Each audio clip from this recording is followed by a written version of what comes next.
సోదరా, ఉండకపోవడం అనేది ఉంటే ఈ విశ్వమే ఉండేది కాదు. దీనిని గురించి మనం ఆధ్యాత్మికంగా ఆలోచిస్తే ఉండడంలో ఆత్మ యొక్క ఉనికి ఉంది. మనం అనాత్మ స్థితిలోకి వెళ్ళాలంటే ఉండడం అనే దానిని మన ఆలోచనలో నుండి తొలగించుకోవలసి ఉంటుంది. అప్పుడు మనం ఉండకపోవడం అనే స్థితికి వస్తాం. అంటే జీవితం కాని జీవితం, మనం ఉన్నాము లేము, అలాగే లేము ఉన్నాము అని అర్థం.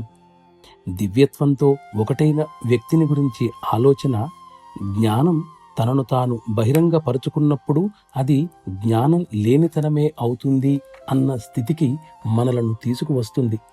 అప్పుడక్కడ నివాసముండే కోరికలన్నీ పాడుబడిన వాటి వలె మొత్తం నశిస్తాయి.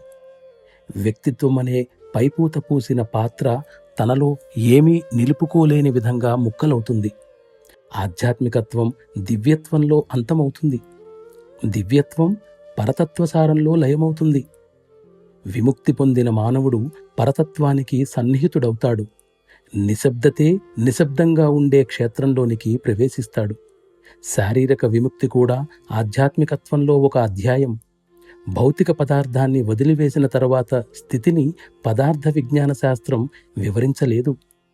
ఆధ్యాత్మికత్వం అంటే పరతత్వానికి చెందిన ఒక ప్రత్యేక అనుభూతి లేదా మహోన్నతమైన చైతన్యం అని అర్థం.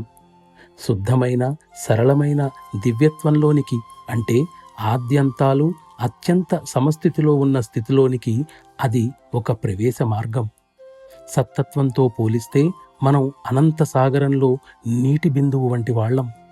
ఏదో విధంగా మనం ఈ నీటి బిందువు స్థితి నుండి నదీ ప్రవాహంలా మారడానికి ప్రయత్నించాలి.